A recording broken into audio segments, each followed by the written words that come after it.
12h43 au carrefour de l'info sur CNews. Avant de retrouver nos invités, d'abord, voici 6 grands titres en ce mardi 12 mars. Les étudiants algériens descendent dans la rue pour manifester leur opposition au pouvoir. Toujours pas de date pour les prochaines élections présidentielles en Algérie. Celle du 18 avril prochain a été annulée, et ce, après l'annonce du refus du président Bouteflika de briguer un cinquième mandat. Le coup de gueule du défenseur des droits sur le LBD. Dans son rapport annuel, Jacques Toubon pointe du doigt un usage multiplié par 3 du lanceur de balles de défense. Jacques Toubon s'inquiète d'un renforcement de la répression en France. Le crash du Boeing 737 d'Ethiopian Airlines. De plus en plus de pays suspendent leur vol de ces avions-là. Après la Chine et l'Indonésie hier, la Corée du Sud, Singapour et l'Australie maintiennent aussi leurs avions au sol. Et Washington pousse Boeing à modifier ses appareils 737 MAX. C'est le jour de vérité pour l'accord du Brexit. Aujourd'hui, les députés britanniques se prononcent sur l'accord de divorce avec l'Union européenne. Un divorce voulu par la première ministre Theresa May. Elle était hier soir à Strasbourg pour tenter de convaincre le Parlement européen. Il était le roi du passement de jambes et du contre-pied. Il n'a rien perdu de son talent. Zinedine Zidane retrouve ce matin le vestiaire et le terrain en tant qu'entraîneur du Real Madrid. Et ce, 9 mois après avoir quitté le club de son cœur. J'ai écouté mon cœur, justement, a dit Zidane hier, assuré d'avoir les pleins pouvoirs. Et puis les Français qui dorment moins, qui dorment beaucoup moins, moins de 7 heures par nuit pour la moyenne nationale. Le manque de sommeil, source de bien des maux, obésité, dépression, hypertension. On vous en parlera dans quelques instants, alors restez bien éveillés.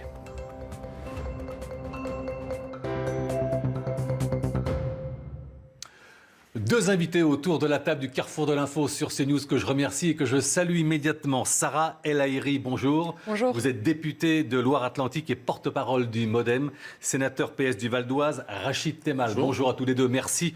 L'Algérie, d'abord. Sarah El Haïry, le président a donc décidé hier de ne pas briguer un 5e mandat. C'est la rue qui l'a emporté hier. C'est l'expression d'un peuple, finalement. Ce n'est pas contradictoire. Moi, je salue la position du président Bouteflika, puisque finalement, il a entendu sa population, une volonté de renouveau, une volonté d'une démocratie en transition peut-être, mais en tout cas une volonté de participer, une volonté de se saisir. C'est un pays qui est en transition, c'est une réalité aujourd'hui, et on ne peut que saluer cette énergie mise par le peuple algérien à débattre, à avoir cette envie d'une vivacité intellectuelle qui s'exprime aujourd'hui, c'est vrai, dans la rue, mais sans violence. Je pense qu'il faut le saluer et le préciser. Alors justement, hier soir, j'écoutais quelques Algérois qui, quand même, émettaient un doute parce qu'ils disaient effectivement qu'ils refusent un 5e mandat, mais ils restent au pouvoir. Effectivement, aujourd'hui, tout le monde est suspendu. Il serait bien malvenu de commenter les procédures qui seront choisis par ce pays qui est souverain, il faut le rappeler. Mais on peut bien imaginer cette nécessité aujourd'hui de voir une classe politique émerger en Algérie. Au bout de 5 mandats, c'est quand même une page qui se tourne.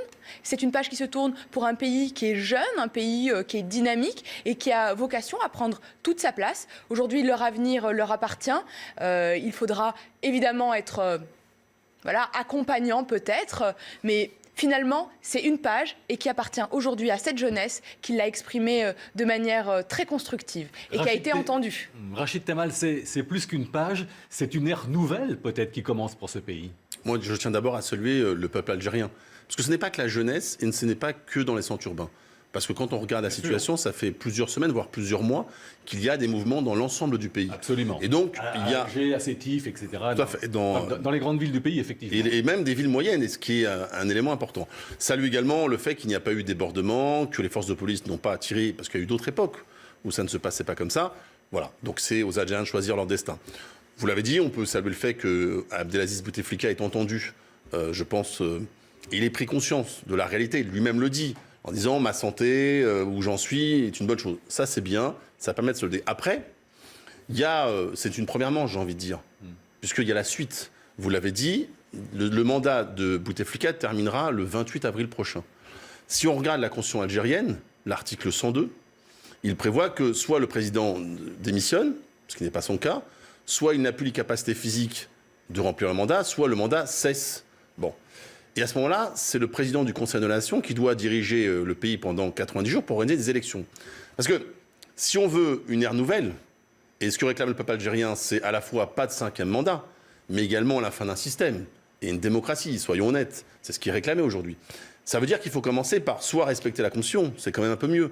Et là, de dire en gros, on suspend les élections, on lance une conférence nationale, et on va chercher encore des gens qui représentent un certain régime pour la diriger, puisqu'il y a aujourd'hui une proposition d'un ambassadeur, un ancien ambassadeur d'Algérie, auprès de l'ONU d'ailleurs, pour venir diriger cette conférence, ça pose problème. Aujourd'hui, les forces du pays, les étudiants, les syndicats, les partis politiques existent en Algérie. Il y a une société civile, il y a des partis.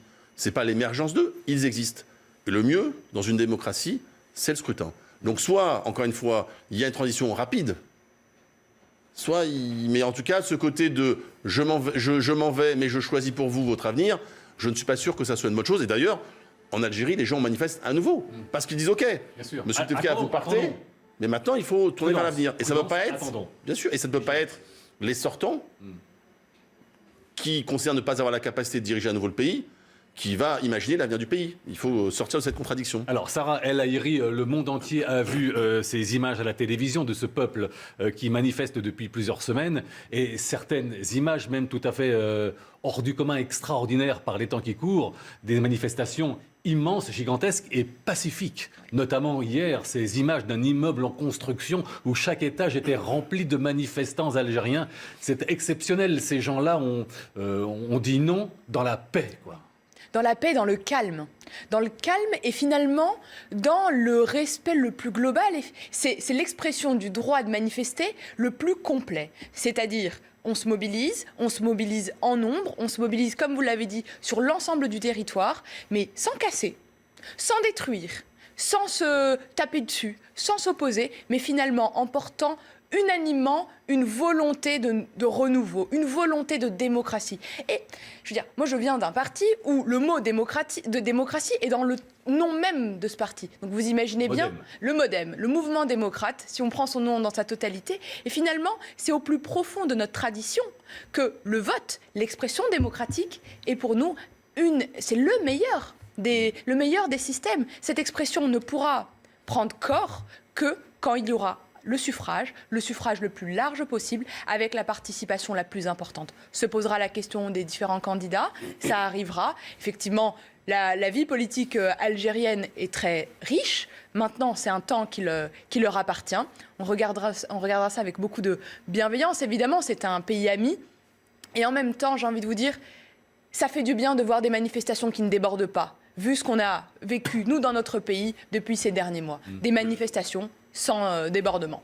Rachid Temal, qu'est-ce que l'on peut supposer actuellement? Quels sont les hommes qui sont derrière Abdelaziz Bouteflika? Parce qu'hier, il y a quand même une lettre de 3 pages destinée, au peuple algérien, annonçant effectivement qu'il n'y aurait pas de 5e mandat. Qui est derrière? D'abord, juste un point à revenir sur... Dans l'histoire de l'Algérie, c'est toujours parce que le peuple décide de prendre la rue, en tout cas de porter des valeurs, que des choses avancent. Je rappelle que ce soit pour la question de l'indépendance, si on va en 80, le printemps berbère, mais en 88, 89, où le multipartisme, c'est parce qu'il y a le peuple dans la rue.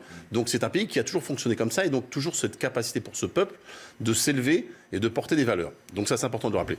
Sur ce qu'il y a derrière, on voit bien que le choix de remettre Abdelaziz Bouteflika comme pour un 5e mandat, il y a quelques mois de cela, quelques semaines, c'est parce qu'il n'y avait pas d'accord dans ce qu'on appelle en Algérie les décideurs. Et c'est pour ça qu'il faut en changer de système. On voit bien qu'autour de lui, il y a différents clans. Il y a son frère, un clan, il y a d'autres clans. Dans l'armée, il y a des clans aussi, etc. Tout ça, tout le monde s'interroge sur la suite. Et il faut assurer que la suite puisse être acceptable pour le pays, pour les Algériens. Parce qu'un élément qu'il ne faut pas oublier, c'est qu'il y a des questions de sécurité. Je rappelle que l'Algérie, aujourd'hui, concrètement, sur la question du Sahel, et notamment avec le G5, joue un rôle essentiel, l'armée algérienne, pour tout le combat qui est mené contre des terroristes dans cette zone-là.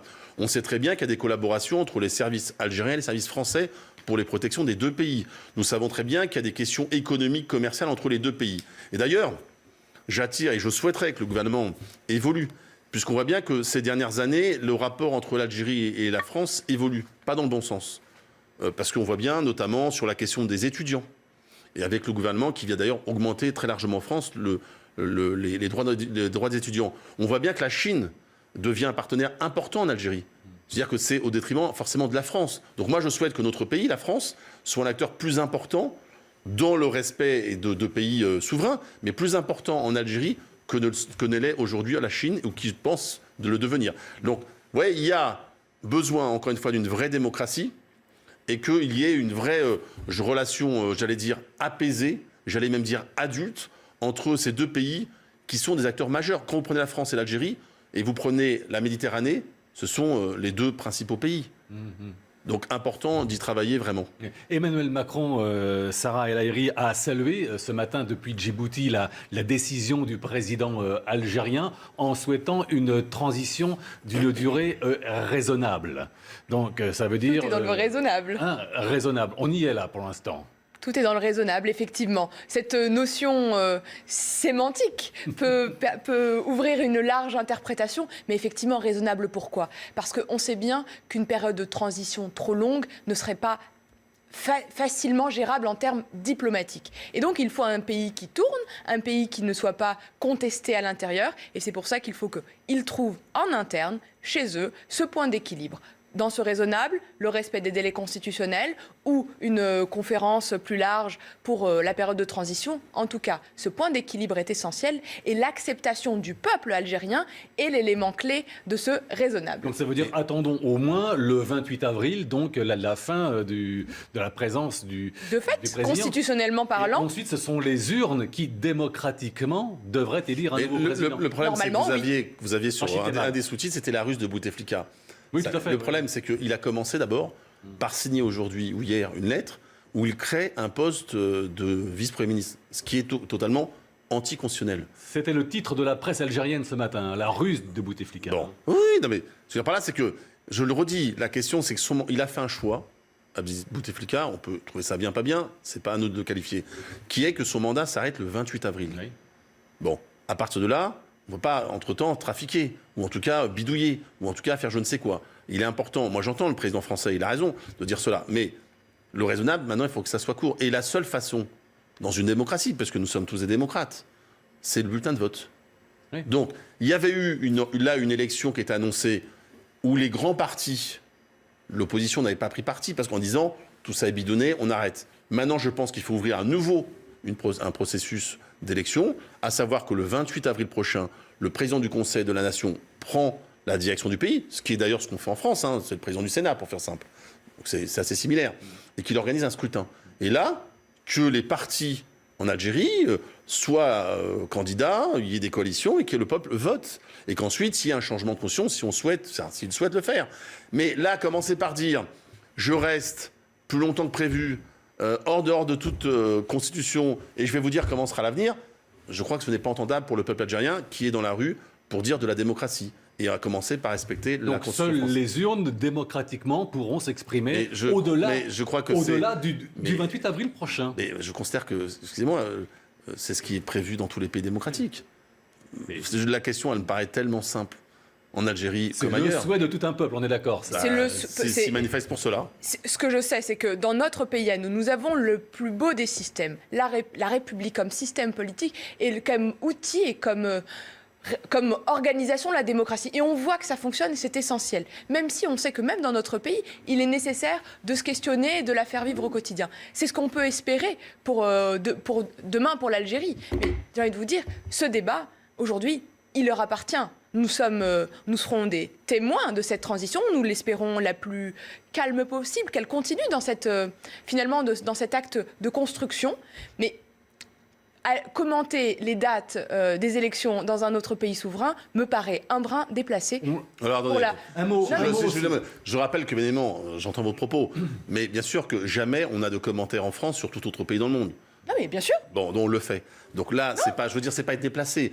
Excusez-moi, moi, je considère Quand on dit raisonnable, mais ça ne veut rien dire raisonnable. Ça ne veut rien dire raisonnable. Ça laisse le respect des peuples. Non, ça veut dire que la question qui est posée aujourd'hui, c'est soit la Constitution algérienne est respectée, soit elle n'est pas respectée. Le mot raisonnable ne veut rien dire. Mais moi, je suis député de la nation française. Donc à partir de là, j'ai envie de vous dire, naturellement, je ne veux pas interpréter volontairement le raisonnable. La France évoque la question du Venezuela. La France évoque d'autres pays. Donc c'est pas parce qu'on aurait un avis ici que ce serait de l'ingérence. Il faut aussi être adulte dans la relation entre l'Algérie et la France. Pas parce qu'à chaque fois que quelqu'un a un avis, ça devient de l'ingérence. Ce n'est pas de l'ingérence. Le peuple algérien n'a pas attendu qui que ce soit pour manifester et obtenir une première étape, une première victoire. Il en veut d'autres. Je dis juste que moi, en tant qu'homme politique français, amoureux de mon pays, la République française, et de la démocratie, je trouve ça normal que partout dans le monde, donc aussi en Algérie, le bulletin de vote soit la réponse et permet de construire des politiques, c'est tout. Ça me paraît tellement simple. Je ne vous ai pas dit le contraire, j'ai juste dit que moi, en tout cas, je considère que nous n'avons pas à commenter le calendrier spécifique des élections. C'est pas un problème de calendrier, c'est un problème de démocratie. Un mot, oui, sur les Algériens de France qui ont manifesté également dans le calme ces dernières semaines. Bon, on l'a vu encore ce week-end, place de la République à Paris, mais aussi à Marseille, un petit peu partout. Grand réconfort chez eux aussi, forcément. Bien sûr, puisque aujourd'hui, ils sont pour une part français et ils vivent la démocratie au quotidien. Donc c'est ce qu'ils peuvent espérer pour le pays de leurs parents, ou leur pays d'origine, ou le pays de leurs peut-être grands-parents. J'ai envie de dire un pays qu'ils portent d'une manière ou d'une autre un peu dans leur cœur. Et finalement, parce qu'ils savent, parce qu'ils le vivent, notre démocratie à nous, qu'ils souhaitent que cette démocratie, finalement, soit aussi la plus vivante en Algérie. Donc, soulagement, évidemment, il ne faut pas juste que, en fonction de ce qui se passe en Algérie, ça vienne perturber la quiétude de notre nation à nous. Allez, on va se retrouver tous les trois dans une petite dizaine de minutes. Il est bientôt 13h sur CNews, le temps d'un nouveau journal. On se retrouve avec nos invités. Les grands titres de ce mardi. Les Algériens descendent dans la rue pour manifester leur opposition au pouvoir. Toujours pas de date pour les prochaines élections présidentielles en Algérie. Celle du 18 avril a été annulée, et ce après le refus du président Bouteflika de renoncer à un 5e mandat. Le coup de gueule du défenseur, c'est le 2e jour du procès de Bernard Tapie au tribunal correctionnel de Paris. 2e jour, un procès pour escroquerie et détournement de fonds. Combatif, déterminé, c'est comme ça que Bernard Tapie s'est présenté hier. L'audience devait reprendre aujourd'hui à 13h30. On retrouvera Noémie Schulz dans le journal. L'alerte du défenseur des droits, le coup de gueule, c'est du défenseur des droits sur le LBD. Dans son rapport annuel, il pointe du doigt un usage multiplié par 3 du lanceur des balles de défense. Jacques Toubon s'inquiète d'un renforcement de la répression en France. Et puis enfin, Zidane qui revient au Real Madrid 9 mois à peine après avoir quitté son club de cœur. Il revient aujourd'hui dans le costume de l'entraîneur. Il retrouve aujourd'hui le terrain et le vestiaire. Zinedine Zidane qui a remporté entre autres 3 Ligues des Champions consécutives avec le Real Madrid.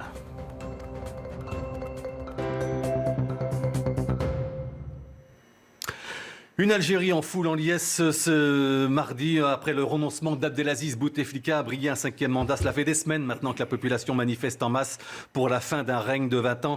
Après le temps de l'euphorie vient le temps du doute dans le pays. Le président a en effet annoncé le report s'inédié de l'élection présidentielle du 18 avril prochain.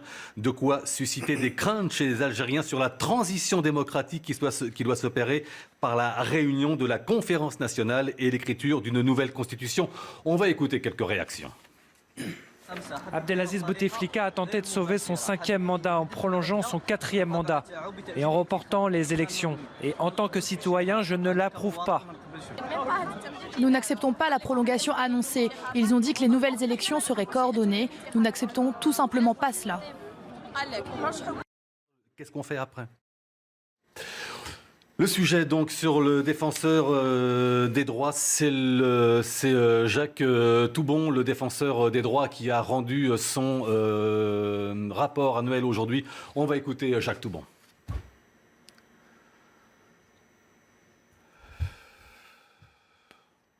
Si vous retirez les moyens de défense de nos forces de l'ordre dans des contextes d'émeutes, parce qu'il faut bien rappeler que les LBD ne sont utilisés non pas dans les manifestations, mais dans des moments d'émeute.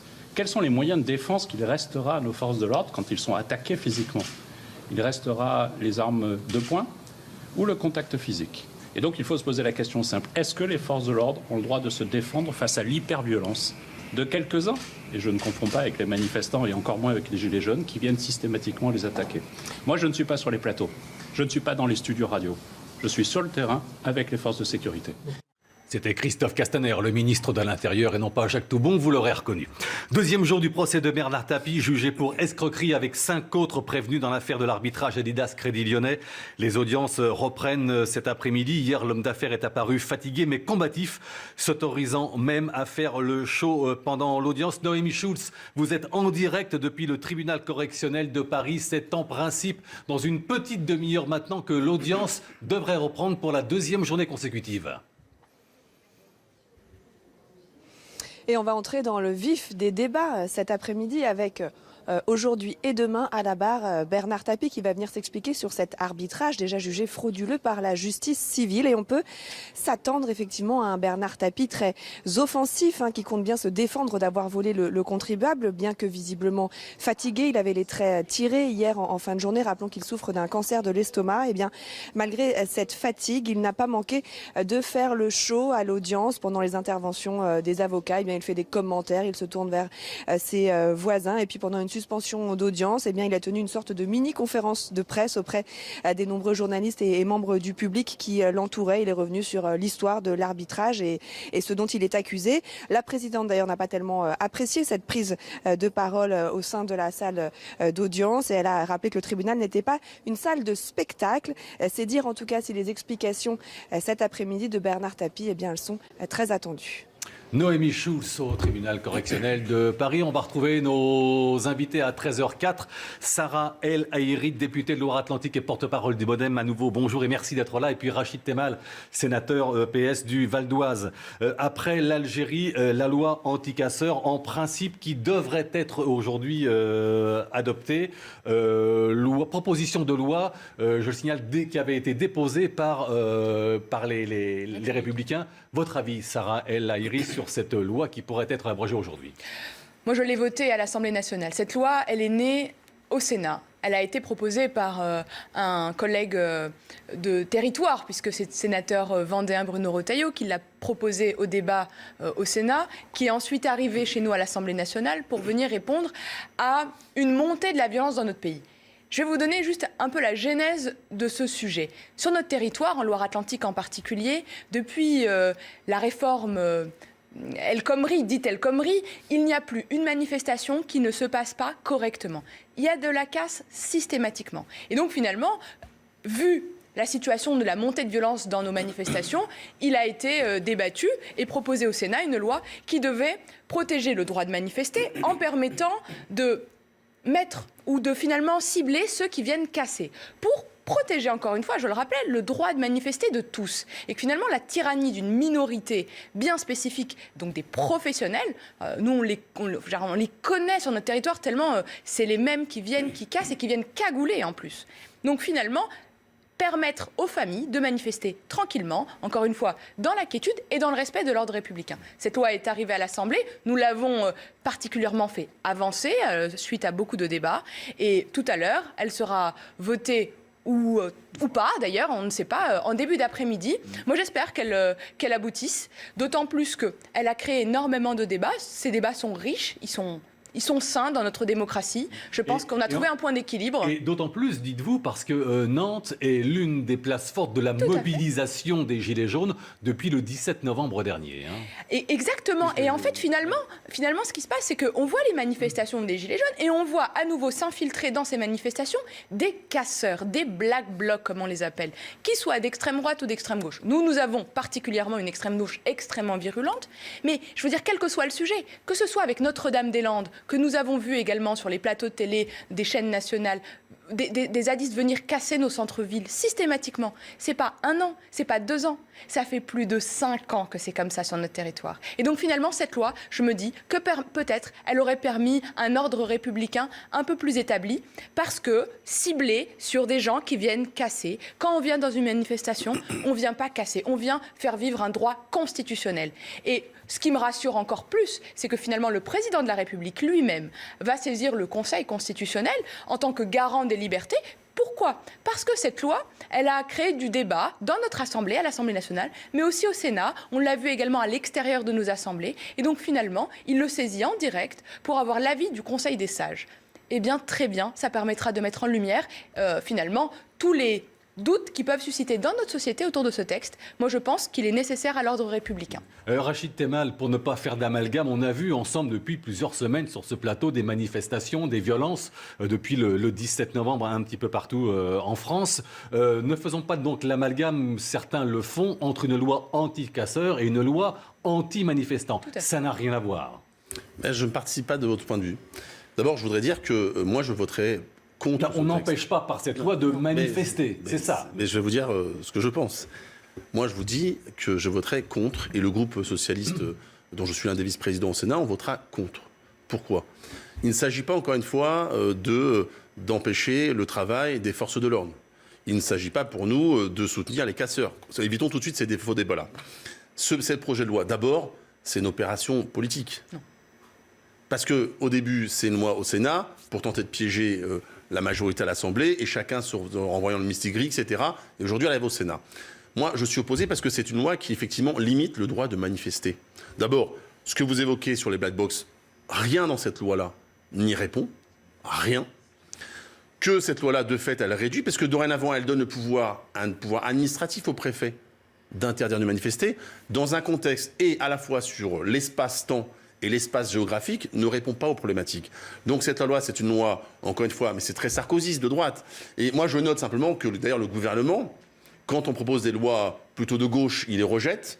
Quand il a des projets de loi de droite, il les récupère. Comme quoi, on sait où il penche. Donc nous considérons que cette loi-là, ce projet de loi, porte atteinte au droit essentiel de manifester, réduit les droits des citoyens, renforce un pouvoir administratif sans que le citoyen puisse réellement se défendre.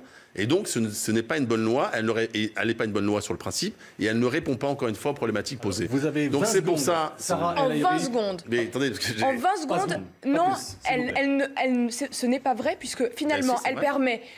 Si le préfet saisit le refus de manifester, la personne a 48 heures pour aller devant le tribunal administratif. Et la manifestation est passée. Mais si vous savez très bien, et finalement, quand on va dans une manifestation, on n'a pas à y aller le visage cagoulé. Vous avez 48 heures. Le visage cagoulé, vous ne pouvez pas répondre à cette personne-là, vous ne la connaissez pas. Quand on va dans une manifestation, quand la personne est cagoulée, vous ne pouvez pas répondre. on n'a pas à y aller avec des armes dans son sac à dos. Est-ce que vous pouvez répondre à ma question ? Quand une personne, excusez-moi, est-ce que vous pouvez répondre à une question ou pas ? Je finis ma phrase. Non mais vous répétez pour attendre les 20 secondes. Si ça ne vous dérange pas, c'est à moi de parler en principe.